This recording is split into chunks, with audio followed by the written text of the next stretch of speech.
merci d'être aussi nombreux à nous regarder. Vous étiez encore hier très nombreux à nous suivre. Et TPMP était encore une fois de plus le talk numéro 1. On sera talk numéro 1 en avril également, après avoir été leader en mars. Et C8, sachez-le, cartonne puisqu'on est à 0,1 seulement de France 5 sur le mois. Sachez-le, on a gagné la semaine dernière contre France 5.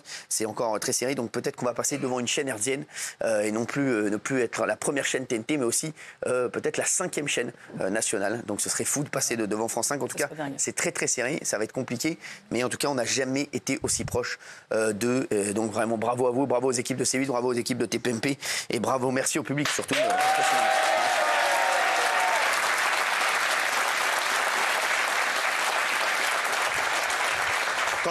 Quand je dis France 5, c'est entre l'ensemble de la chaîne. Là, je parle de C8 et France 5, parce qu'en termes de talk, TPMP est loin devant le talk de France 5. Voilà, vous le savez. Hein, merci. Alors, on est très heureux. François-Xavier Bellamy est notre invité aujourd'hui. On peut l'applaudir, c'est le vieux. C'est la tête de liste des Républicains aux prochaines élections européennes qui auront lieu le 9 juin. Merci d'être là. Merci pour votre invitation. Alors merci, je suis très heureux de vous rencontrer. Et nous ici, c'est vrai que on avait envie de faire connaissance avec vous. Parce que voilà, je vous ai vu sur plein de plateaux. C'est vrai que voilà, je trouve que vous exprimez très bien. Et nous, on avait envie aussi un peu de connaître un peu mieux l'homme. Alors déjà, je trouve que vraiment, je l'ai dit avant, il est extrêmement beau gosse. Hein. Franchement, non, franchement, Daniel, calme-toi. Merci. Et ça n'est pas de ton âge. Merci d'être là. Vous avez commencé la politique à 21 ans. Oui. Mais vous avez quel âge? Parce que vous êtes tout jeune. J'ai 38 ans. 38 ans, je sais ce que j'ai vu. Non, le temps a passé depuis. Non, vous êtes encore très jeune. Vous êtes la tête de liste des Républicains pour les élections européennes le 26 mai prochain. Autant dire que c'est une grosse responsabilité. Surtout les Républicains, c'est vrai que... comment vous avez été choisi? J'ai été choisi parce que ça fait 5 ans maintenant que je suis au Parlement européen. Exactement. Et moi, ce n'était pas du tout mon métier. Je suis prof de philo. Exactement, vous êtes prof de philo. Exactement. Non, mais c'est ça qui est fou. Hein. Et donc, je me suis engagé dans la politique nationale il y a 5 ans pour pouvoir essayer de représenter les Français au Parlement européen, où il y a beaucoup de batailles à mener. Comment on passe de prof de philo? Vous étiez prof de philo pour quelle classe? J'étais prof en lycée pendant 11 ans. En lycée et puis ensuite en prépa. Incroyable. Et comment on passe de prof de philo à tête de liste des européennes? La vie est faite de plein de surprises. Vous êtes dit quoi? C'est quoi? Vous êtes dit j'ai envie d'aider mon pays. C'est quoi? Il y a des choses qui vous ont rendu fou et vous êtes dit je pense qu'il faut que je me lance en politique. C'est quoi? D'abord, je me suis engagé dans ma ville.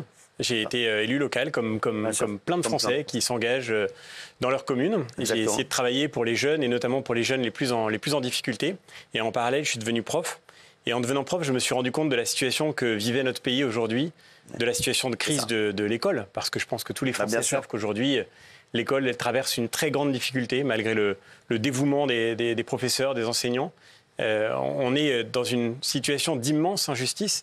Et ça m'a donné envie de m'engager pour essayer d'améliorer les choses et de faire en sorte qu'on arrive à reconstruire. C'est ça qui compte pour moi. On dit souvent dans cette émission qu'on marche sur la tête, après tout ce qu'on voit tous les jours et tout ce qu'on entend vraiment au quotidien dans cette émission. Vous, François-Xavier Bellamy, parce que moi je vous pose les questions, voilà, c'est vrai que à chaque fois qu'on a des politiques qui viennent, ils nous disent oui, ça va pas, ça va pas, ça va pas, ça va pas. Et on a l'impression que quand ils sont au pouvoir, ils peuvent rien faire.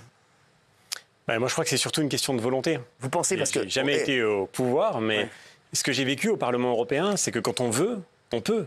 Quand on se bat sur les sujets, on fait avancer les choses. Justement, est-ce qu'elles sont importantes, ces élections? Parce qu'il y en a plein, je vous le dis, qui disent, moi, les élections européennes, je m'en tape total, ça ne sert à rien, ça ne changera pas la vie des Français au quotidien. Donc moi, je vous dis tout comme ça, au moins, qu'est-ce que vous pouvez dire aux Français?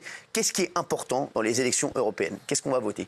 Moi, j'entends la même chose que vous, Cyril. C'est ça, Et ça me désole parce que je vois bien, en fait, à quel point, en faisant ça, on se résigne à laisser d'autres décider pour nous. Et moi, je voudrais dire à tous les Français, et tous les jeunes en particulier, parce que je vois beaucoup de mes élèves, de mes anciens élèves, qui m'ont fait la même objection, en disant « mais ça sert à quoi d'aller voter? De toute façon, c'est toujours la même musique qui continue ». En réalité, c'est peut-être justement parce qu'on ne s'engage pas assez, parce qu'on ne s'implique pas assez. Et vous avez dans vos mains un outil exceptionnel pour pouvoir changer l'histoire. Il faut l'utiliser. Ces élections, elles vont être fondamentales parce que dans les 5 ans qui viennent, il va se décider des choses qui sont cruciales pour notre avenir. Justement, il y a un truc, moi, j'ai une question que je vais vous poser. À chaque fois qu'il nous arrive un truc en France, le gouvernement il dit « Ah bah non, c'est pas nous, c'est l'Europe, c'est Bruxelles. C'est pas nous, c'est à cause de Bruxelles, on peut pas faire ci, on peut pas faire ça. » Alors, justement, est-ce que grâce à vous et grâce aux députés européens qu'on va élire, voilà, le 26 mai prochain. Est-ce que voilà, on va pouvoir changer quelque chose ou bien c'est un coup d'épée dans l'eau? Non, bien sûr, on peut changer les choses. Et parfois, les gens qui gouvernent en France, ils se font un peu des excuses trop faciles en expliquant que c'est pas de leur faute. Ouais. Mais à Bruxelles, on peut se battre et on peut faire bouger les choses. On pourrait prendre plein d'exemples, mais peut-être un exemple très concret. Tous les Français savent que leurs factures d'électricité ont explosé dans les derniers mois parce que le marché européen, il faisait qu'on payait notre électricité pas au prix où on la produit, mais avec un indice qui est lié au prix du gaz, ce qui n'a aucun sens. Exactement. Et donc, on a dû payer beaucoup plus cher une électricité qui ne coûtait pas plus cher à fabriquer. Et donc, c'était une aberration. Et ça, est-ce qu'on on s'est battu. On pourra le changer, ça, avec les... Et c'est fait. Voilà, la semaine dernière, on a voté au Parlement européen pour changer cette règle du marché européen. Et les répercussions sur les Français, elles vont arriver quand ? J'espère qu'elles vont arriver bientôt. Le problème, c'est que le gouvernement en a profité pour augmenter les impôts. Il a dit, voilà, les factures vont baisser, donc nous, on va rajouter une taxe, comme ça, on va récupérer l'argent qu'il y a au milieu. Donc, c'est vrai qu'aujourd'hui, on ne voit pas baisser nos factures tout de suite, mais à la fin, ça permet quand même aux Français de pouvoir compter sur l'atout incroyable que représente leur centrale nucléaire. Et puis, ça permet à nos entreprises d'avoir accès à une électricité moins chère. Et ça, c'est fondamental. Justement, moi, je pense aussi à nos agriculteurs qui nous regardent très nombreux dans des PMP tous les soirs en direct. Et eux, pour moi, c'est incroyable ce qui se passe autour d'eux.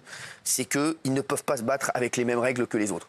Et avec les mêmes armes que les autres. Donc ils se battent. En France, on a l'impression, je vous dis, moi, quand j'écoute la politique agricole, j'ai l'impression qu'au contraire, on veut tuer nos agriculteurs, qu'on leur met, et c'est qu'à le dire, des bâtons dans les roues des tracteurs. C'est un truc de fou. On a l'impression qu'on veut plus d'agriculteurs, qu'on fait tout pour qu'il y en ait de moins en moins. D'ailleurs, il y en a de moins en moins et c'est devenu une catastrophe. Et c'est un truc de fou. Et on nous dit tout le temps, il y a des normes françaises qui s'ajoutent aux normes européennes. Et qu'aujourd'hui, les agriculteurs, on le voit, ils sont étranglés. Il y a des choses dans les pays d'Europe qui sont possibles d'être faites pour des agriculteurs européens. Et en France, ils ont des normes encore en plus qui sont rajoutées et qui font qu'aujourd'hui, nos agriculteurs... Je vous dis, on a énormément parlé du poulet qui vient d'Ukraine, poulet ukrainien. Voilà, qui sont en vente dans les supermarchés, qui sont en vente beaucoup moins cher, mais parce que forcément, ils n'ont pas les normes qu'on a en France.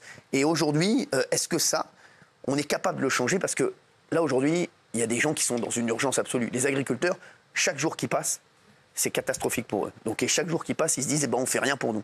Est-ce que ça peut changer quelque chose pour eux? Ça a été le grand combat des 5 dernières années pour moi. Et tous les élus qui étaient avec moi, on s'est battus pour sortir nos agriculteurs de cette situation terrible. Et moi, je partage totalement votre sentiment et la colère de ces agriculteurs. Ce qui m'a sans doute le plus marqué dans ces 5 ans, c'est d'aller dans les cours de ferme et de voir plusieurs fois des agriculteurs qui se mettent à pleurer quand ils racontent les difficultés qu'ils traversent. Et on s'est battu parce qu'on avait devant nous des gens qui disent qu'il faut protéger l'environnement, il faut sauver la nature. Moi, je suis d'accord.